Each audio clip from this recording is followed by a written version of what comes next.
Halo teman-teman, di video kali ini kita akan membahas tentang cara menghitung keuntungan investasi antara kripto dan mata uang fiat dalam jangka panjang. Bingung ya, mau pilih yang mana? Tenang, di video ini kita bahas bareng-bareng. Jadi, investasi itu kayak milih jodoh. Ada yang high risk, high return. Ada juga yang low risk, low return. Nah, kripto dan fiat ini punya karakteristik yang beda banget. Kripto itu kayak gebetan yang misterius. Kadang bikin deg-degan, tapi bisa juga bikin cuan gede. Fiat itu kayak gebetan yang kalem dan stabil. Tapi ya gitu deh, nggak akan bikin kita kaya mendadak. Nah, di video ini kita akan bahas lebih dalam lagi perhitungannya.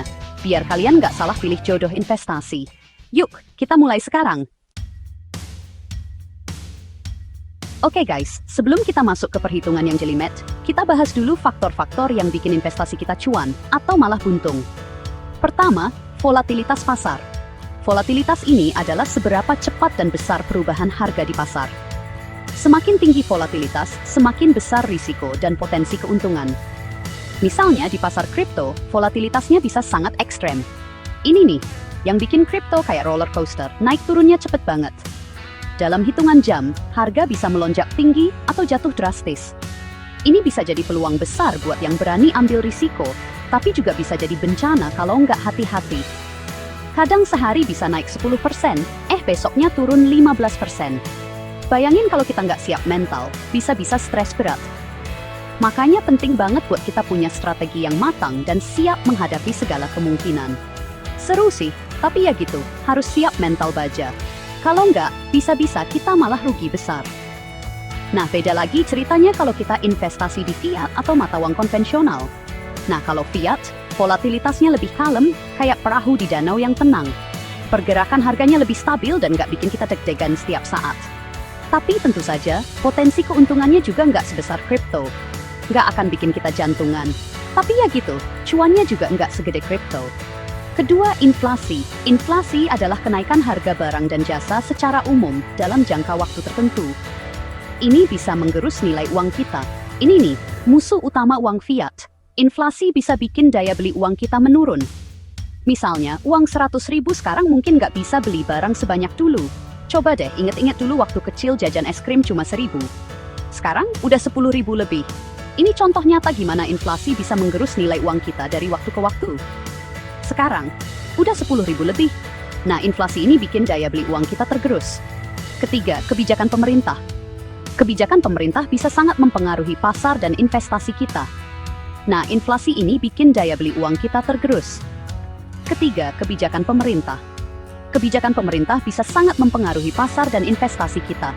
Misalnya, perubahan aturan tentang pajak atau regulasi baru di sektor tertentu bisa bikin harga saham naik atau turun drastis. Ini juga ngaruh banget guys. Kebijakan pemerintah bisa bikin pasar jadi lebih stabil atau malah sebaliknya, jadi lebih bergejolak. Makanya kita harus selalu update dengan berita-berita terbaru. Coba bayangin, tiba-tiba pemerintah ngeluarin aturan baru tentang kripto. Bisa-bisa harga kripto langsung anjlok. Atau sebaliknya, kalau ada kebijakan yang mendukung, harga bisa melonjak tinggi. Makanya, penting banget buat kita update terus tentang berita-berita ekonomi dan kebijakan pemerintah, biar nggak salah langkah. Dengan memahami faktor-faktor ini, kita bisa lebih bijak dalam mengambil keputusan investasi dan memaksimalkan keuntungan kita. Nah, sekarang kita masuk ke perhitungan ROI atau Return on Investment.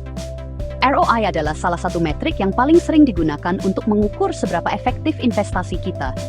Dengan mengetahui ROI, kita bisa mengevaluasi apakah investasi yang kita lakukan menguntungkan atau tidak. Simpelnya, ROI ini ngasih tahu kita seberapa besar keuntungan yang udah kita dapetin dari investasi. Ini sangat penting karena dengan mengetahui ROI, kita bisa membandingkan berbagai jenis investasi dan memilih yang paling menguntungkan. Rumusnya gampang banget. ROI sama dengan harga sekarang dikurangi harga beli, dibagi harga beli dikali 100%. Rumus ini membantu kita untuk menghitung persentase keuntungan yang kita dapatkan dari investasi kita. Misalnya, kita beli Bitcoin 5 tahun yang lalu seharga 10 juta rupiah. Pada saat itu, banyak orang yang masih ragu dengan investasi di cryptocurrency, tapi kita memutuskan untuk mengambil risiko. Sekarang, harga Bitcoin udah sekitar 500 juta rupiah. Ini menunjukkan betapa besar potensi keuntungan yang bisa kita dapatkan dari investasi yang tepat. Nah, ROI-nya berarti 500 juta dikurangi 10 juta, dibagi 10 juta dikali 100% sama dengan 4.900%. Gila kan?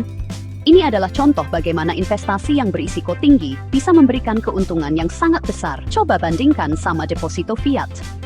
Deposito adalah salah satu bentuk investasi yang lebih konservatif dan biasanya menawarkan tingkat pengembalian yang lebih rendah. Misalnya, kita simpen uang 10 juta di deposito dengan bunga 5% per tahun. Ini adalah pilihan yang lebih aman, tapi potensi keuntungannya juga lebih kecil.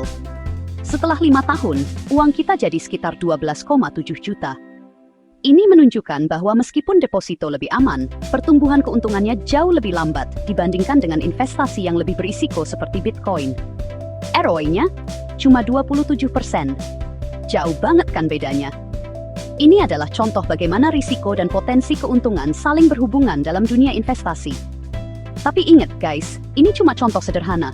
Dalam dunia nyata, banyak faktor lain yang bisa mempengaruhi hasil investasi kita, seperti kondisi pasar, inflasi, dan biaya transaksi. Hasil investasi di masa lalu nggak menjamin keuntungan di masa depan. Jadi, selalu lakukan riset dan konsultasi dengan ahli keuangan sebelum membuat keputusan investasi. Nah, kalau kita mau analisis keuntungan investasi dalam jangka panjang, kita bisa pakai CAGR atau Compound Annual Growth Rate. CAGR ini adalah cara yang sangat efektif untuk mengukur seberapa besar pertumbuhan investasi kita dari waktu ke waktu. Dengan menggunakan CAGR, kita bisa mendapatkan gambaran yang lebih jelas tentang performa investasi kita, tanpa harus terpengaruh oleh fluktuasi tahunan yang mungkin terjadi. CAGR ini ngasih tahu kita seberapa besar rata-rata pertumbuhan investasi kita per tahun. Misalnya, kalau kita punya investasi yang nilainya naik turun setiap tahun, CAGR bisa membantu kita melihat rata-rata pertumbuhannya secara keseluruhan. Ini sangat berguna untuk membuat keputusan investasi yang lebih baik dan lebih terinformasi. Rumusnya agak ribet sih, tapi tenang, ada kalkulator online kok. Kita tinggal masukin nilai awal investasi, nilai akhir investasi, dan jangka waktu investasi. Lalu kalkulator akan menghitung CAGR untuk kita. Ini sangat memudahkan, terutama bagi kita yang mungkin tidak terlalu suka dengan matematika yang rumit. Misalnya, Bitcoin punya CAGR sekitar 60% sejak 2015. Ini berarti, jika kita berinvestasi di Bitcoin pada tahun 2015, nilai investasi kita akan naik rata-rata 60% setiap tahunnya. Ini adalah contoh yang sangat menarik tentang bagaimana CAGR bisa memberikan kita gambaran yang jelas tentang potensi pertumbuhan investasi. Artinya, setiap tahun, nilai Bitcoin naik rata-rata 60%. Gokil abis. Tapi, tentu saja, ini tidak berarti bahwa nilai Bitcoin akan selalu naik 60% setiap tahun. Ada banyak faktor yang bisa mempengaruhi nilai Bitcoin, termasuk pasar, regulasi, dan adopsi teknologi. Coba bandingkan sama deposito fiat yang biasanya cuma di bawah 5%. Jauh banget kan bedanya? Deposito fiat mungkin lebih stabil, tapi pertumbuhannya jauh lebih lambat dibandingkan dengan investasi di Bitcoin atau aset kripto lainnya. Ini adalah salah satu alasan mengapa banyak orang tertarik untuk berinvestasi di kripto, meskipun risikonya lebih tinggi. Tapi ingat guys, CAGR ini cuma rata-rata. Ini berarti bahwa meskipun rata-rata pertumbuhan investasi kita mungkin tinggi, ada tahun-tahun di mana pertumbuhannya bisa lebih rendah atau bahkan negatif. Jadi, sangat penting untuk selalu melakukan riset dan memahami risiko yang terlibat sebelum membuat keputusan investasi. Ada kalanya, Bitcoin naik lebih dari 60%. Ada kalanya juga turun. Fluktuasi ini adalah bagian dari investasi di aset kripto, dan kita harus siap untuk menghadapi naik turunnya pasar. Ini adalah salah satu alasan mengapa diversifikasi portofolio sangat penting. Intinya, investasi di kripto itu high risk, high return, sedangkan investasi di fiat itu low risk, low return. Jadi, sebelum kita memutuskan untuk berinvestasi, kita harus mempertimbangkan tujuan keuangan kita, toleransi risiko, dan jangka waktu investasi. Dengan begitu, kita bisa membuat keputusan yang lebih bijak dan terinformasi. Kesimpulannya, kripto lebih menguntungkan dalam jangka panjang, tetapi risikonya tinggi. Fiat lebih stabil, tapi daya belinya berkurang karena inflasi.